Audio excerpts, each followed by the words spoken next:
Numbers chapter 5. The Lord gave these instructions to Moses.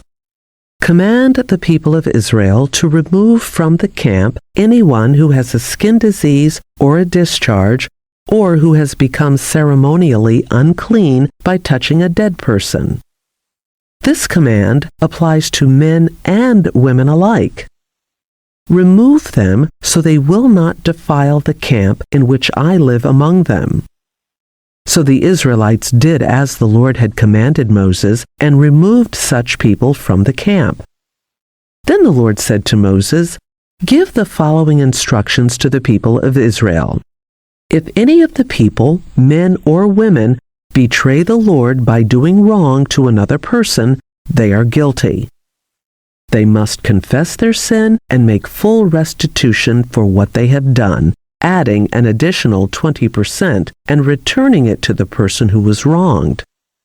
But if the person who was wronged is dead, and there are no near relatives to whom restitution can be made, the payment belongs to the Lord and must be given to the priest.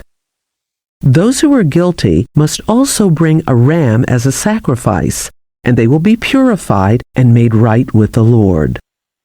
All the sacred offerings that the Israelites bring to a priest will belong to him. Each priest may keep all the sacred donations that he receives." And the Lord said to Moses, "Give the following instructions to the people of Israel. Suppose a man's wife goes astray and she is unfaithful to her husband and has sex with another man, but neither her husband nor anyone else knows about it.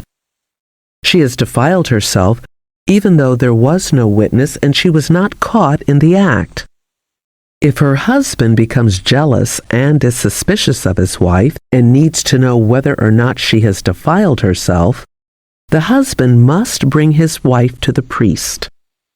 He must also bring an offering of 2 quarts of barley flour to be presented on her behalf. Do not mix it with olive oil or frankincense, for it is a jealousy offering, an offering to prove whether or not she is guilty. The priest will then present her to stand trial before the Lord. He must take some holy water in a clay jar and pour into it dust he has taken from the tabernacle floor. When the priest has presented the woman before the Lord, he must unbind her hair and place in her hands the offering of proof, the jealousy offering, to determine whether her husband's suspicions are justified. The priest will stand before her, holding the jar of bitter water that brings a curse to those who are guilty. The priest will then put the woman under oath and say to her, "If no other man has had sex with you, and you have not gone astray and defiled yourself while under your husband's authority, may you be immune from the effects of this bitter water that brings on the curse. But if you have gone astray by being unfaithful to your husband, and have defiled yourself by having sex with another man, at this point the priest must put the woman under oath by saying, 'May the people know that the Lord's curse is upon you when he makes you infertile, causing your womb to shrivel and your abdomen to swell. Now may this water that brings the curse enter your body and cause your abdomen to swell and your womb to shrivel.' And the woman will be required to say, 'Yes, let it be so.' And the priest will write these curses on a piece of leather and wash them off into the bitter water. He will make the woman drink the bitter water that brings on the curse. When the water enters her body, it will cause bitter suffering if she is guilty. The priest will take the jealousy offering from the woman's hand, lift it up before the Lord, and carry it to the altar.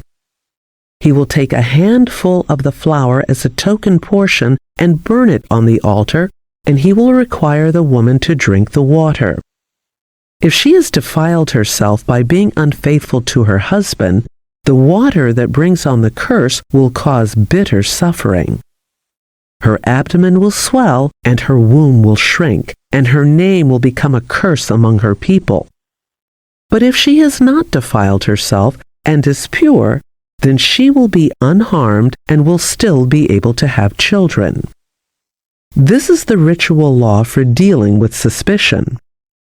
If a woman goes astray and defiles herself while under her husband's authority, or if a man becomes jealous and is suspicious that his wife has been unfaithful, the husband must present his wife before the Lord, and the priest will apply this entire ritual law to her. The husband will be innocent of any guilt in this matter, but his wife will be held accountable for her sin.